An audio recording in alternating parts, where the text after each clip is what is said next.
नूरपुर नगर के राजा बजीर सिंह और पड़ोसी राज्य किशनगढ़ के राजा राजबीर सिंह के बीच भयंकर युद्ध चल रहा था। किशनगढ़ का राजा राजबीर सिंह नूरपुर को अपने राज्य में मिला लेना चाहता था। युद्ध 15 दिनों तक चलता रहा।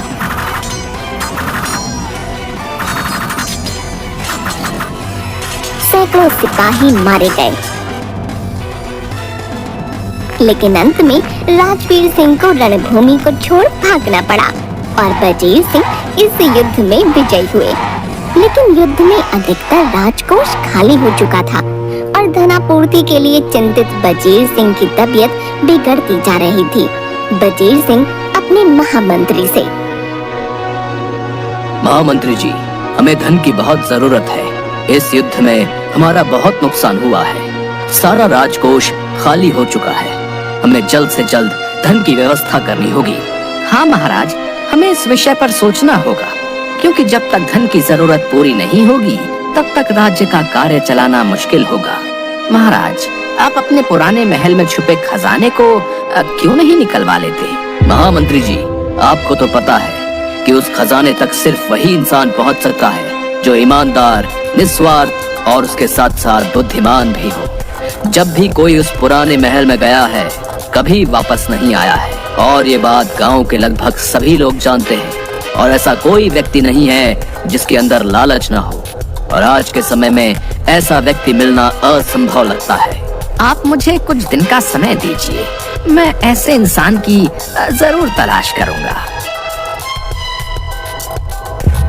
महामंत्री ये जानते थे कि उस पुराने महल में जाने के लिए हिम्मत के साथ साथ हौसला भी चाहिए, और ये दोनों चीजें हमारे सैनिकों में नहीं है। महामंत्री ने बहुत ढूंढा, पर कोई भी ऐसा व्यक्ति नहीं मिला जो उस महल में जा सके। उन्होंने बहुत जगह ढूंढा, पर कहीं ऐसा व्यक्ति नहीं मिला। महामंत्री परेशान होकर बैठ जाता है। क्या करें? कोई भी ऐसा व्यक्ति नहीं है जो उस महल से खजाना ला सके। अगर ऐसा ही रहा तो थोड़े दिन में हमारे राज्य की हालत बहुत खराब हो जाएगी। कि तभी उसकी नजर खेत में काम कर रहे एक व्यक्ति पर पड़ती है। चलो इसे भी जांच लेते हैं।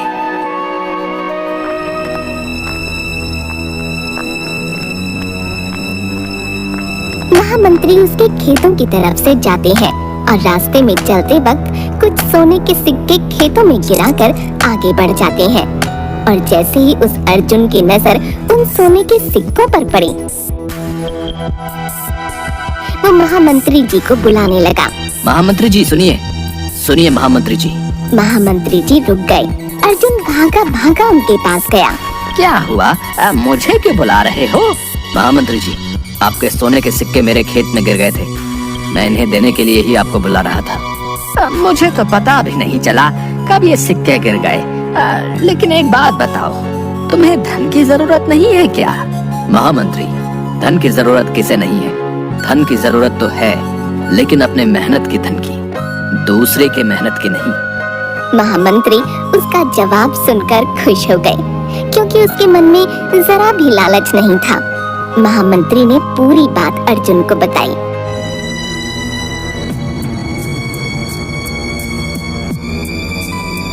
और उससे पूछा, क्या तुम वहाँ उस पुराने महल में जाओगे? अगर मेरे जाने से इस राज्य की समस्या का समाधान हो जाएगा तो मैं जरूर जाऊंगा। महामंत्री उसे राजा के पास लेकर जाता है और सारी बात बताता है। राजा ये बात जानकर बहुत खुश होते हैं। ठीक है, तो कल तुम उस महल में जाना। महामंत्री, इन्हें पुराने महल जाने के लिए रास्ता बता दो। जी महाराज, मैं अभी बता देता हूँ। महामंत्री ने अर्जुन को महल जाने का रास्ता अच्छे से समझा दिया। और अगले दिन अर्जुन पुराने महल के लिए निकल जाता है।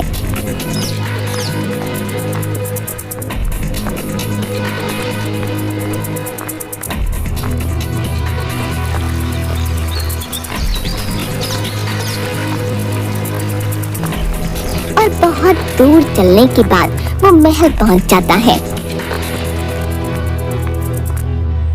यहाँ पहुँचते पहुँचते तो रात हो गई। अब क्या करूँ, कैसे जाऊँ अंदर? बहुत अंधेरा हो रहा है, लेकिन अगर कल तक का इंतजार किया तो बहुत समय हो जाएगा। मुझे अभी इस महल के अंदर जाना होगा। यही सोचकर अर्जुन महल के अंदर जाता है तो देखता है चारों तरफ बस अंधेरा ही अंधेरा था। उसे कहीं भी सोना तो क्या, सोने का नामो निशान तक दिखाई नहीं दे रहा था। वो बस चलते जा रहा था। वो थोड़ा आगे बढ़ता है, तभी उसे वहाँ 2 दरवाजे नजर आते हैं। अब कौन सा दरवाजा सही है? किस दरवाजे में जाऊँ? अरे ये क्या, इनमें तो ताले लगे हुए हैं। इनकी चाबियाँ किसके पास होंगी? अब अर्जुन इधर उधर चाबियां ढूंढने लगता है। तभी उसे एक आकाशवाणी सुनाई देती है। अगर तुम्हें सही दरवाजे की चाबी चाहिए तो तुम्हें मेरी इस पहेली का जवाब देना होगा। बताओ, वो कौन सी चीज है जो उजाले में दिखती है, काले रंग की होती है, लेकिन अंधेरे में छुप जाती है? अर्जुन परेशान हो जाता है और कुछ देर दिमाग पर जोर डालने के बाद कमरे में इधर उधर घूमने लगता है और अचानक से उसे जवाब याद आता है। ऐसी तो दुनिया में बस एक ही चीज है और वो है हमारी परछाई। बहुत बढ़िया। इतने अंधेरे और अकेलेपन के बावजूद तुमने अपनी बुद्धि को संयम में रखकर जवाब सोचा। ये सच में काबिले तारीफ है। चलो, तुमने इस कमरे में जाने का पहला चरण तो पार कर लिया। बाएं हाथ के दरवाजे के पास जाओ और ध्यान से देखो, ताला खुला है। अब जैसे ही ये दरवाजा खुलेगा तुम्हें एक बड़ा कमरा दिखाई देगा, जिसके एक शोर से दूसरे शोर तक जाने के लिए तुम्हें कुछ कठिनाइयों का सामना करना होगा। कठिनाइयों से तुम्हें गणेश जी ही बचाएंगे। अगर इस परीक्षा में तुम सफल रहे तो अंत में तुम पूज्य महात्मा के कक्ष तक पहुंच जाओगे। ये तुम्हारी बुद्धि और ईमानदारी की परीक्षा है। अर्जुन आगे बढ़ता है और उस दरवाजे से अंदर जाता है। वहाँ उसे महल का एक बड़ा कमरा दिखाई देता है और ठीक कमरे के दूसरी तरफ एक और दरवाजा।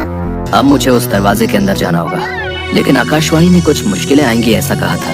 वो क्या है पता नहीं। अर्जुन एक कदम आगे बढ़ाता है।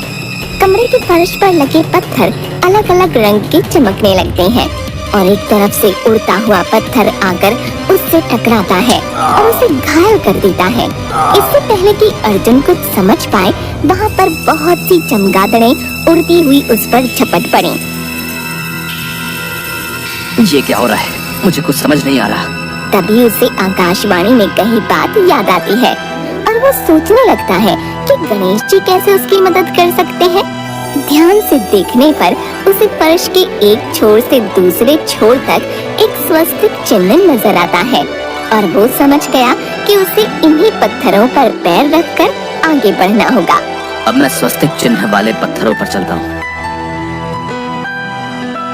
और अर्जुन आगे बढ़ता है और स्वस्तिक चिन्ह के ऊपर चलते हुए कमरे के दूसरे छोर पर पहुंच जाता है और वहां जाकर जैसे ही दरवाजा खोलता है उसे उस कमरे में एक महात्मा दिखाई दिए। आ गए तुम। मुझे तुम्हारे जैसे दिल के साफ, बुद्धिमान और सच्चे इंसान का वर्षों से इंतजार था, ताकि इस खजाने को तुम्हें सौंपकर मैं स्वर्ग यात्रा पर निकल सकूं। महात्मा को प्रणाम। हे महात्मन, मैं तो एक साधारण किसान हूँ। बस अपने राज्य सुधार के लिए अपने राजा की मदद हेतु यहाँ आया हूँ। वो सामने का पूरा कक्ष सोने, चांदी, हीरे और जवाहरातों से भरा हुआ है। अब तुम जाओ और इस खजाने को भी ले जाओ। ये बोलकर महात्मा वहीं पर विलीन हो गए और अर्जुन जाकर उस कक्ष को खोलता है जो पूरा खजाने से भरा हुआ है। आखिरकार मैं अपने कार्य में सफल हुआ। धन्यवाद ईश्वर, धन्यवाद। उसके बाद महल से सिपाही बुलाकर रथ पर सारा खजाना लादकर राजमहल आ गए और राजा ने खुश होकर अर्जुन को अपने राज्य में सलाहकार के पद पर नियुक्त कर दिया।